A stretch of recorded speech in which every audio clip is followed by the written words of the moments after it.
Donald Trump 5 साल के बाद फिर ट्रंप की वापसी सत्ता में। बड़ी खबर इस वक्त की, ऑस्ट्रेलिया के पीएम ने ट्रंप को बधाई दी।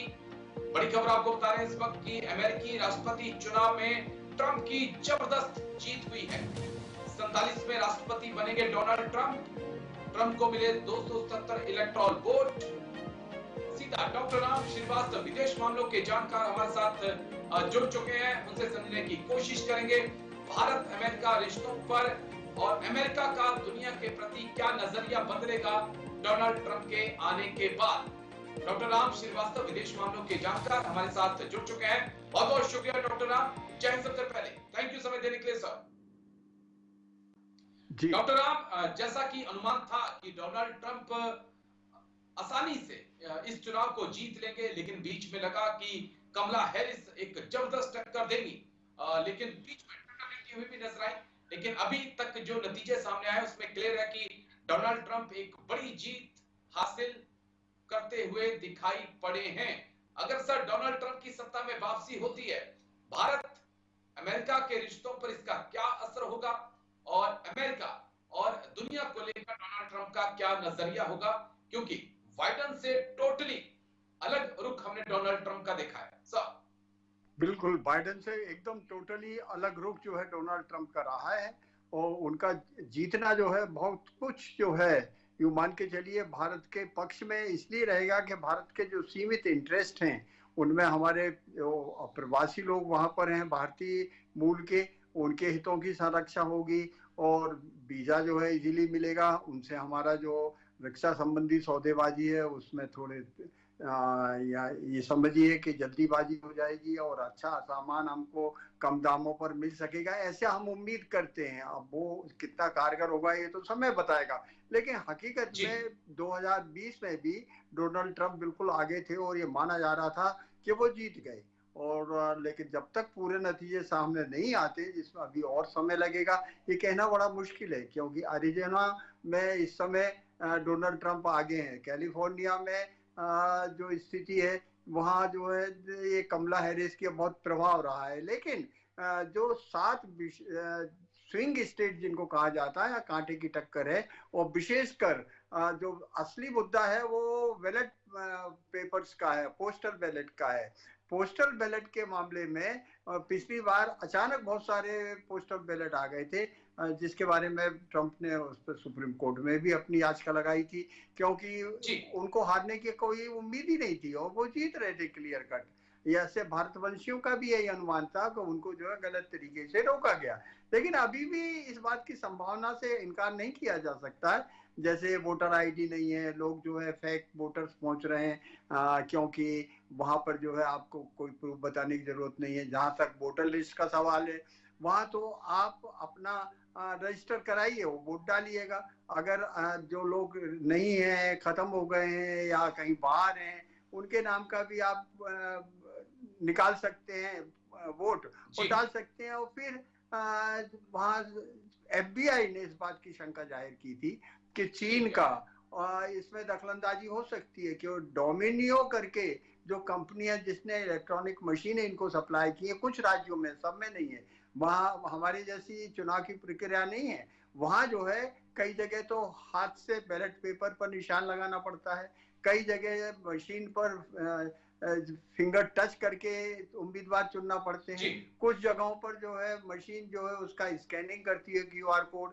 तो ये सब जो चीजें हैं, इसमें इंटरनेट का जो कनेक्शन है, और डोमिनो मशीन जो थी ये इसकी पूरी कंपनी खरीद ली है चीन ने। अब चीन इसमें अपने इंटरेस्ट क्या देखेगा, क्या वो डोनाल्ड ट्रंप के अगेंस्ट है, ये सब बड़े प्रश्नवाचक चिन्ह है। लेकिन ये बात अपनी जगह है कि इसमें किसी तरह की इंडिया पे रुकना चाहूंगा डॉक्टर साहब मैं इंडिया पे रुकना चाहूंगा, क्योंकि हाल ही में हमने देखा कि जब से बाइडेन आए हैं रिश्ते अच्छे रहे, लेकिन वो गर्मजोशी नहीं दिखाई पड़ी, खासकर डिफेंस डील के अंदर। चाहे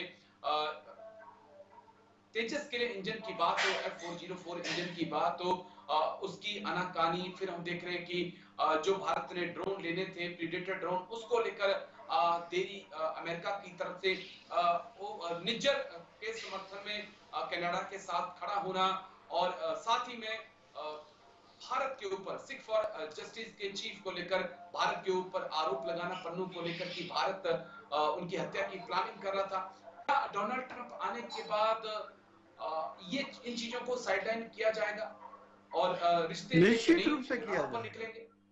जी निश्चित रूप से अभी जो कनाडा के रिश्ते बिगड़ रहे हैं उसके सिर्फ एकमात्र कारण है ट्रूडो साहब।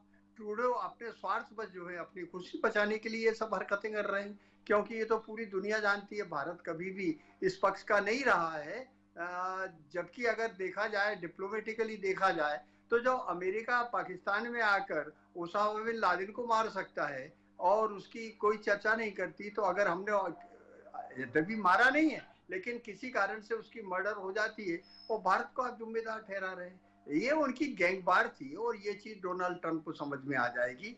बिला वजह वहां पर भारतीय राजदूतों को परेशान करने की कोशिश की है। डिप्लोमेट्स को जो है जो इम्यूनिटी मिली हुई है डिप्लोमेसी की, उससे उनको मुक्त कराकर उनको कटघरे में खड़े करने की कोशिश ट्रूडो साहब जो कर रहे हैं वो सिर्फ एक ग्रुप के लिए, वो भी ब्रैम्पटन के आसपास का जो वहां पर ब्रिटिश कोलंबिया है वहां के जो ऐसे लोग हैं जिनको राजनीतिक शरण दी गई है उनको खुश करने के लिए की गई है। लेकिन दूसरे जो वहां पर भारतीय लोग हैं जिनसे कि हमारा सीधा संपर्क है वो इससे रत्ती भर भी प्रभावित नहीं है।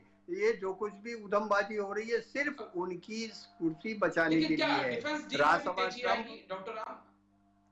डिफेंस डील में खासकर जिस प्रकार से भारत के तेजस के लिए 404 इंजन की जरूरत थी, अमेरिका ने हाँ तो कर दी लेकिन अभी तक इंजन की सप्लाई नहीं की। क्या तमाम डिफेंस डील में भी तेजी आएगी भारत और अमेरिका के बीच डोनाल्ड ट्रंप के आने से? क्योंकि हम देख चुके हैं कि प्रधानमंत्री मोदी और डोनाल्ड ट्रंप के बीच एक बड़ी अच्छी बॉन्डिंग है और हाउडी डी मोदी और नमस्ते ट्रंप बड़े सफल कार्यक्रम आयोजित हुए थे सब। देखिए राजेश जी, आप भी जानते हैं अच्छी तरह से कि हर देश की जो डिफेंस प्रोडक्शन की पॉलिसी होती है समय के साथ थोड़ा सा उसमें एडजस्टमेंट करना पड़ता है। क्योंकि रूस यूक्रेन युद्ध में और दूसरे ईरान और इजराइल के बीच में अगर युद्ध होता है तो सबसे पहले अमेरिका को अपनी जो आवश्यकता है उनको पूर्ति करना पड़ेगी। ये भी एक कारण जो है कूटनीतिक चैनल से जो समाचार मिल रहे हैं उनसे ये बताया गया है डिले होने का कारण ये है कि इस समय उनकी डिफेंस की जितनी भी 24 घंटे काम कर रही है फैक्ट्रियां, वो ज्यादातर हथियार सप्लाई कहाँ कर रही है, यूक्रेन को कर रही है और कहाँ कर रही है, इसराइल को सप्लाई कर रही है। और यही एक कारण है कि दूसरे जो सामान्य उनके ऑर्डर थे वो डिले हो रहे हैं। ऐसे तो हमारे ऑर्डर जो है रूस में भी डिले हो रहे हैं। वहाँ जो हम अपने जहाज बना रहे थे वो सेंट पीटर्सबर्ग में अभी तक सप्लाई नहीं कर पाए हैं। यूक्रेन में भी हमारे ऑर्डर पड़े हुए हैं, पेमेंट किया हुआ था। वो जो है जहाज के बहुत सारे कंपोनेंट जिसमें कि बहुत सी चीजें हैं जिनको कि वो हैवी मशीनरी में उसकी पारंगतता थी वो हमको नहीं मिल पा रहे हैं, वो आगे मिलेंगे भी नहीं, उनका हमको विकल्प ढूंढना पड़ेगा। अमेरिका का जहां तक सवाल है डोनाल्ड ट्रंप के आने के बाद ये जो शिकायत है ये दूर हो जाएगी, निश्चित ही समय पर डिलीवरी हमको मिलेगी ऐसी कुछ हमको और भी उम्मीद है। सवाल हैं डॉक्टर, हम कुछ और सवाल जिनको समझना बहुत जरूरी है। अमेरिका के इतिहास में देखें आज तक तो कोई भी महिला को राष्ट्रपति नहीं चुना गया है। एक मौका था कमला हैरिस के सामने या अमेरिका की जनता के सामने कि वो विश्वास जताते दिखाते महिला शक्ति के ऊपर, लेकिन एक बार फिर से जो इतिहास में होता है वही अमेरिका की जनता ने दोहराया।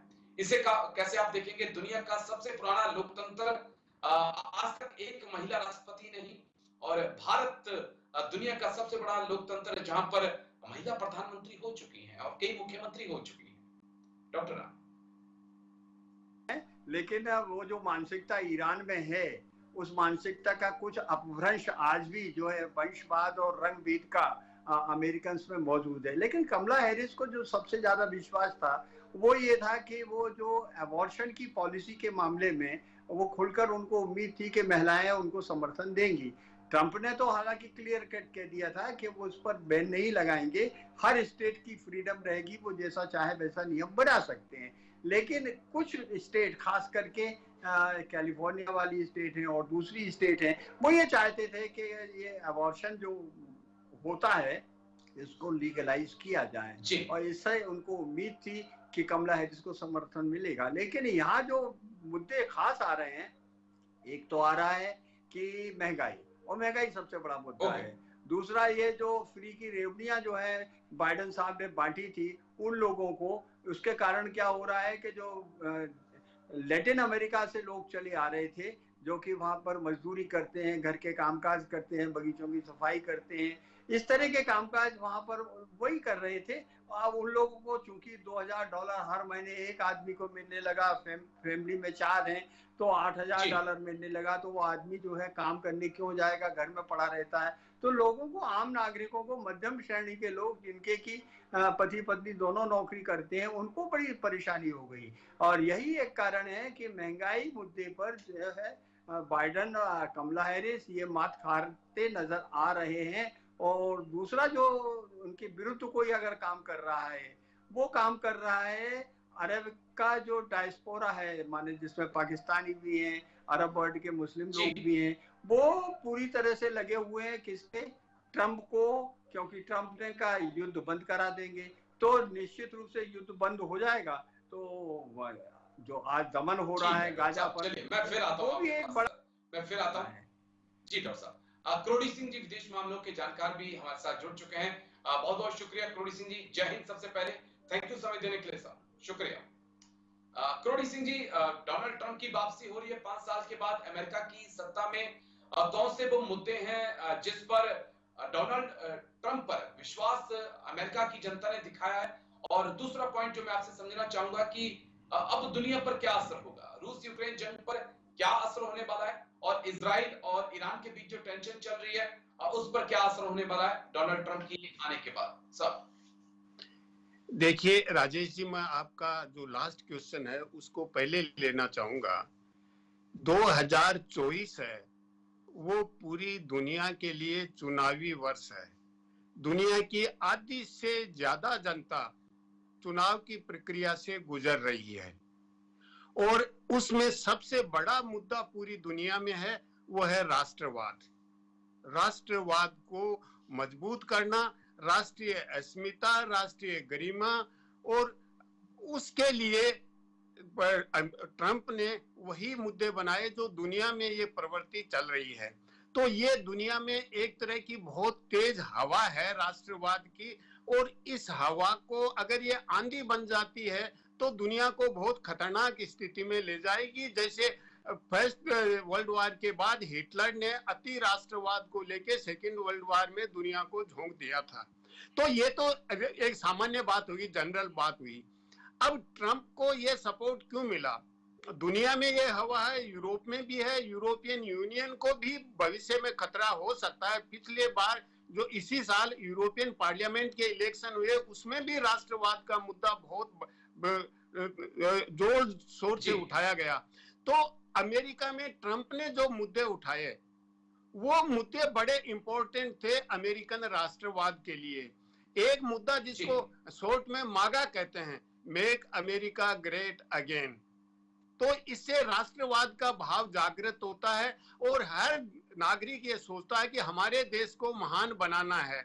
जैसे दूसरे देशों में कहा जाता है कि हम प्राचीन ग्लोरी है, जो प्रतिष्ठा है, उसको रीइस्टेब्लिश करेंगे। बहुत से देशों में ये बात कही जाती है। तो एक तो ये सबसे बड़ा नारा था जिसने अपील किया।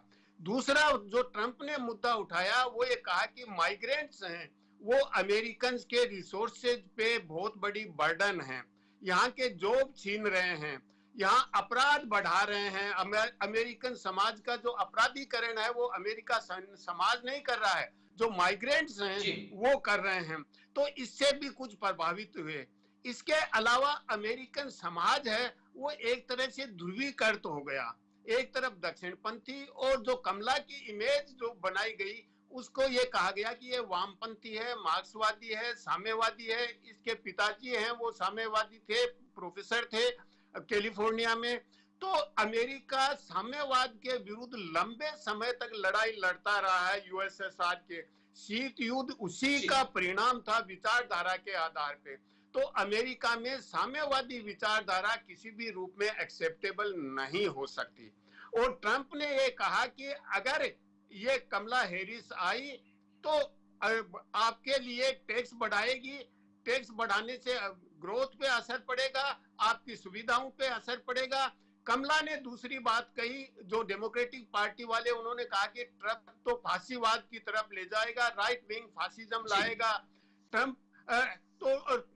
तो कमला ने दूसरा जो स्ट्रेटेजी अडॉप्ट की वो अमेरिकन को स्वीकार्य नहीं थी, और उन्होंने कहा कि मैं अगर जीती तो वेलफेयर प्रोग्राम, मजदूरों की भलाई का काम करूंगी, क्योंकि अमेरिका में है वो कॉर्पोरेट्स का प्रभाव बहुत है। और एक अन्य जो स्थिति बनी, एलोन मस्क ने खुल के सपोर्ट किया, केवल पॉलिटिकल नहीं, फाइनेंशियल भी बहुत ज्यादा मदद की ट्रंप की। तो अमेरिका का जो मेन कॉर्पोरेट सेक्टर था वो ट्रंप के साथ आ गया। एक अन्य जो पॉलिटिकल लीडर हैं, रॉबर्ट कैनेडी, जो कैनेडी परिवार की एक प्रतिष्ठा है अमेरिका में, हर समाज में कुछ परिवारों की प्रतिष्ठा होती है। तो कैनेडी ने ट्रंप के समर्थन में अपना नाम वापस ले लिया।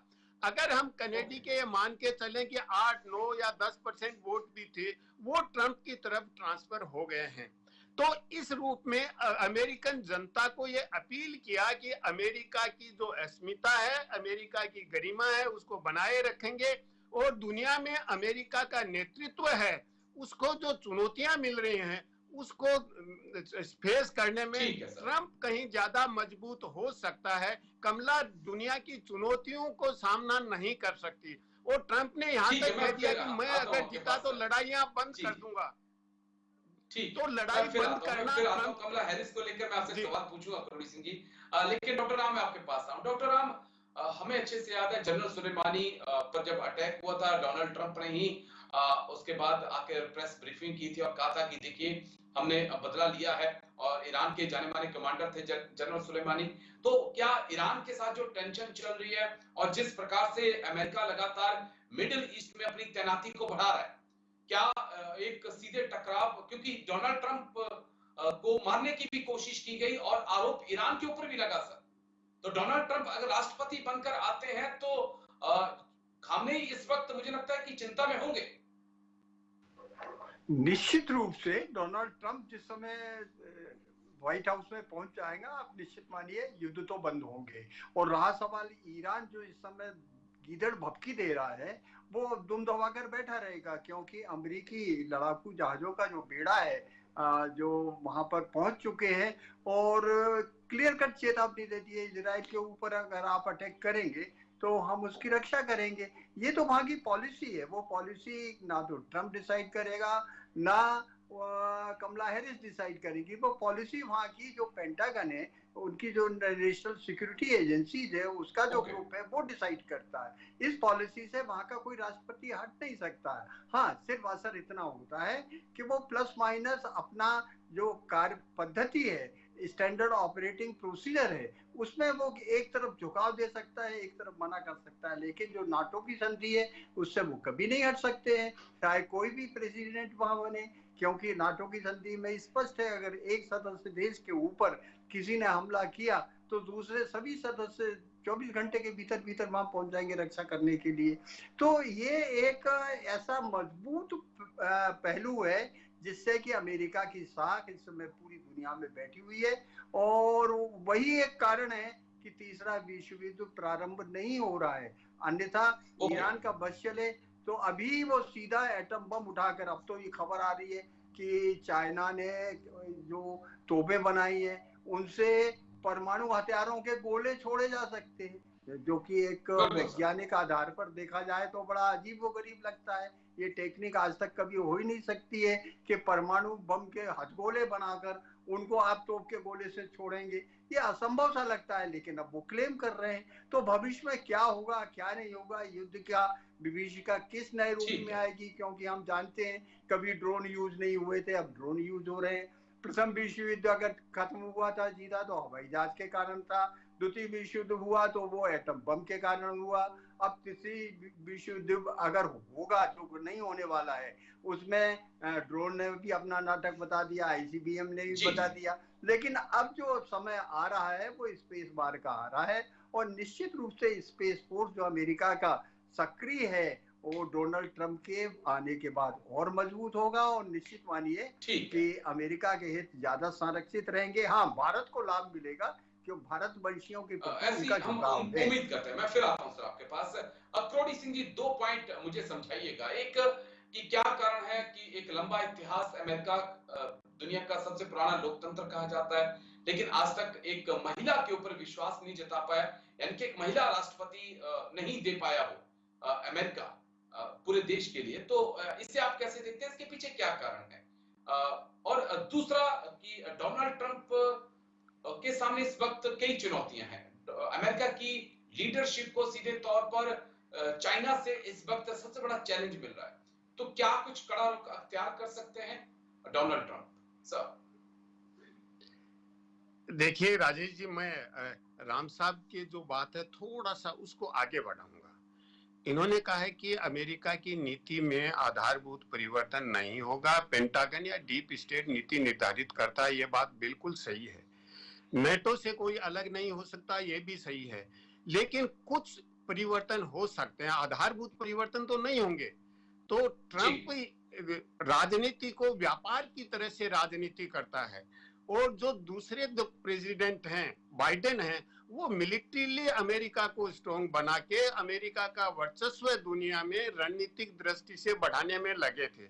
तो ट्रंप का जो दृष्टिकोण है वो है व्यापार की तरह से राजनीति करना, और व्यापार की तरह राजनीति करने का पिछले टर्म का जो एक्सपीरियंस था वो कुछ सीमा तक सफल इस सेंस में रहा कि अब्राहम अकॉर्ड्स किए, इजराइल और पैलेस्टाइन में कोई झगड़ा नहीं हुआ, यरूशलेम को कैपिटल बनाया इजराइल की, फिर भी झगड़ा नहीं हुआ। लेकिन उसके बाद बाइडेन के टाइम में हमास और इजराइल का झगड़ा हो गया, जबकि इजराइल को सबसे ज्यादा फायदा तो ट्रंप ने दिया, अब्राहम अकॉर्ड करना सूडान के साथ, मोरक्को के साथ, बहरीन के साथ, यूएई के साथ, और फिर इजराइल कैपिटल भी बना दिया। यूरोपियन कंट्रीज ने जरूर कहा कि भाई अगर इसको इस यरूशलेम को फिर पैलेस्टाइन की कैपिटल बनाओ, नहीं तो प्रॉब्लम होगी। लेकिन ट्रंप ने वो बिजनेस की तरह से मैनेज कर लिया, चाहे सूडान को पैसा दिया हो, मोरक्को को मदद की हो, लेकिन उनसे साइन करवा लिए। इसी तरह से नॉर्थ कोरिया के जो प्रेसिडेंट हैं उनके भी कंधे पे हाथ रख लिया, दोस्ती कर ली। तो ट्रंप का जो बिजनेस की तरह से, व्यापार की तरह से राजनीति करते हैं वो बड़ी सफल होती लग रही है। तो नेटो से अमेरिका अलग नहीं होगा, लेकिन ट्रंप ये कह रहा है कि नेटो पे अमेरिका अपना पैसा क्यों खर्च करे। अगर नेटो यूरोपियन कंट्रीज को सुरक्षा देता है तो यूरोपियन कंट्रीज भी कम से कम अपना 2% जीडीपी का अपनी मिलिट्री पे खर्च करें, नेटो को योगदान करें। और इसीलिए ट्रंप के पिछले टर्म में आप देखिए यूनेस्को की मेंबरशिप से अमेरिका को विड्रा किया, जो क्लाइमेट एग्रीमेंट था, पेरिस एग्रीमेंट, उससे विड्रा किया, क्योंकि वो चाहते थे कि अमेरिका को आर्थिक दृष्टि से मजबूत किया जाए, किया जाए। जी अमेरिका के सामने आ चुके हैं, डोनाल्ड ट्रंप कुछ कह रहे हैं, जनता को सुना रहे हैं। We have thousands of friends in this incredible movement. This was a movement like nobody's ever seen before. And frankly, this was, I believe, the greatest political movement of all time. There's never been anything like this in this country, and maybe beyond. And now it's going to reach a new level of importance because we're going to help our country heal. We're going to help our country heal. We have a country that needs help, and it needs help very badly. We're going to fix our borders. We're going to fix everything about our country. And we made history for a reason tonight, and the reason is going to be just that. We overcame obstacles that nobody thought possible, and it is now clear that we've achieved the most incredible political thing. Look what happened. Is this crazy?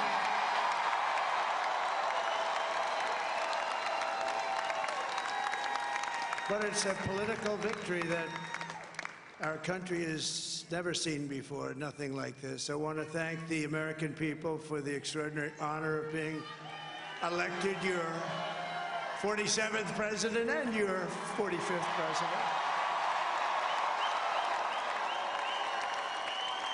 And to every citizen, I will fight for you, for your family, and your future.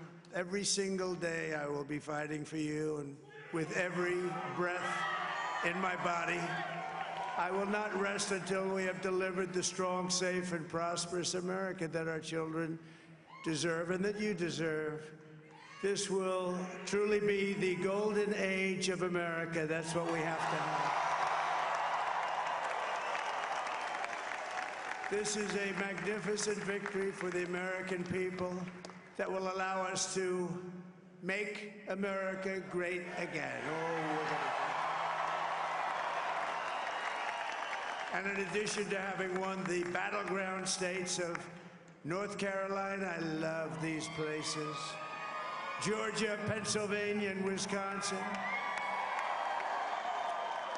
we are now winning in Michigan, Arizona, Nevada, and Alaska, which would result in us carrying at least 315 electoral votes.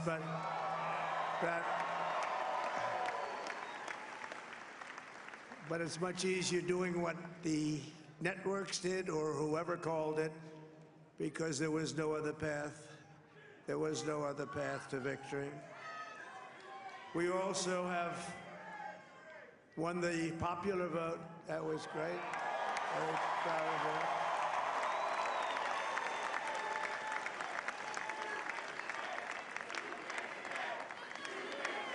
Thank you.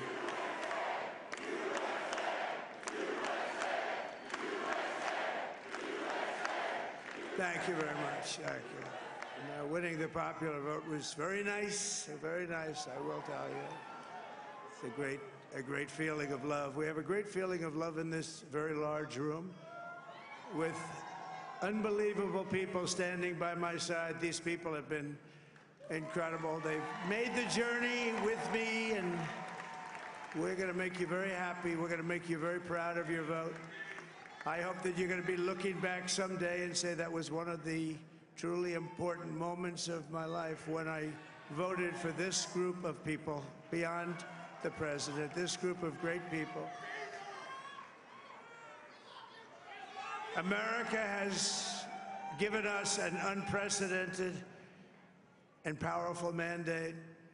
We have taken back control of the Senate. Wow, that's good.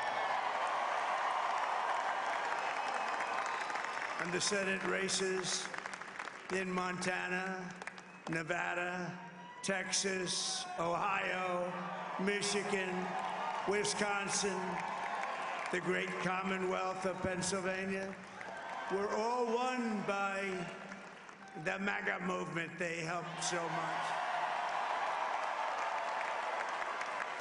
And in those cases, every one of them, we worked with the senators. They were tough races, and I mean, the number of victories in the Senate was absolutely incredible. And we did tele-rallies. We did tele-rallies with each one of them, and sometimes we did 2 or 3 and it was amazing to look at all of those victories. Nobody expected that, nobody.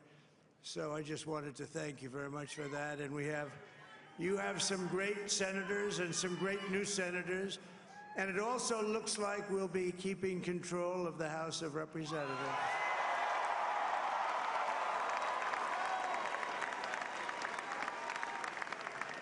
And I want to thank Mike Johnson. I think he's doing a terrific job. Terrific job. I want to also thank my beautiful wife, Melania, First Lady.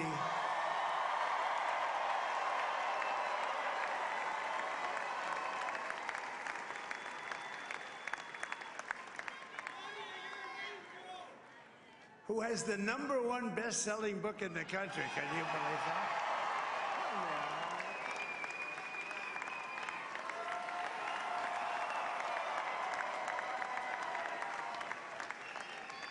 Oh, no, she's done a great job, works very hard to help people. So I just want to thank her. But I want to thank my whole family, my amazing children, and they are amazing children. Now, we all think our children are amazing. Everybody here thinks their children are amazing, but that's a good thing when you think they are. But Don, Eric, Ivanka, Tiffany, Barron, Laura, Jared, Kimberly, Michael, thank you all. What a help. are that great.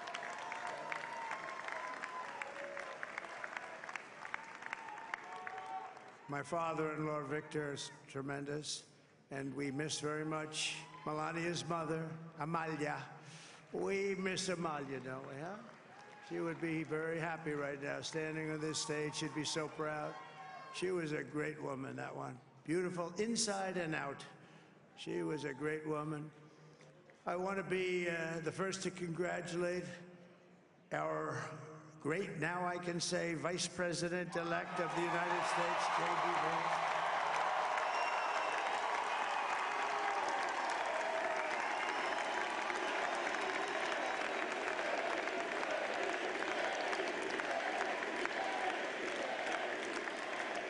And his absolutely remarkable and beautiful wife, Usha Vance. And he is a feisty guy, isn't he? You know, I've said, go into the enemy camp, and you know the enemy camp is certain networks, and a lot of people don't like to, sir, do I have to do that? He just goes, okay. Which one? CNN, MSDNC?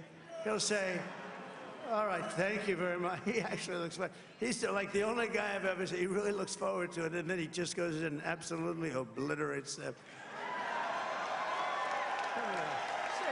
Say a couple of words.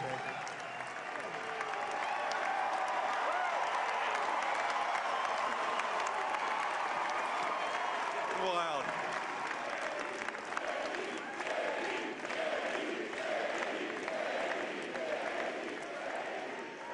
Well, Mr. President, I appreciate you allowing me to join you on this incredible journey. I thank you for the trust that you placed in me. And I think that we just witnessed the greatest political comeback in the history of the United States of America.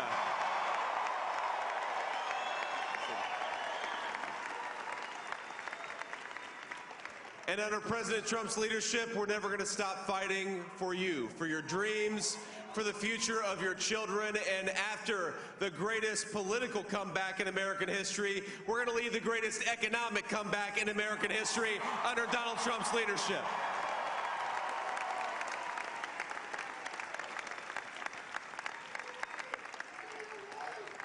Thank you very much. He's turned out to be a good choice. I took a little heat at the beginning, but he was, I knew the brain was a good one, about as good as it gets. And we love the family, and we're going to have a great 4 years, and we're going to turn our country around, make it something very special. It lost that little thing called special. We have to make it so. We're going to make this so great. It's the greatest country and potentially the greatest country in the world by far. And right now, we're going to just work very hard to get all of that back. We're going to make it the best it's ever been. We can do that. If we had to wait longer, I don't know. It was going bad, and it was going bad fast. We're going to have to seal up those borders, and we're going to have to let people come into our country. We want people to come back in, but we have to let them come back in, but they have to come in legally. They have to come in legally. Let me also express my tremendous appreciation for Susie and Chris, the job you did. Susie, come here. Come here, Susie. Chris, come here, Chris. Susie likes to stay sort of in the back, let me tell you. The ice maiden, we call her the ice maiden. Come here, Chris. Come here, Chris. Susie likes to stay in the background. She's not in the background. Come here, say something. This wasn't expected, but I just want to thank, obviously, President Trump for this journey. It was a great one, and he's a hell of a candidate, and he's going to be a hell of a great 47th president. And this team that we had, the best team, and, of course, even my boss, Susie Wiles, the best. Thank you.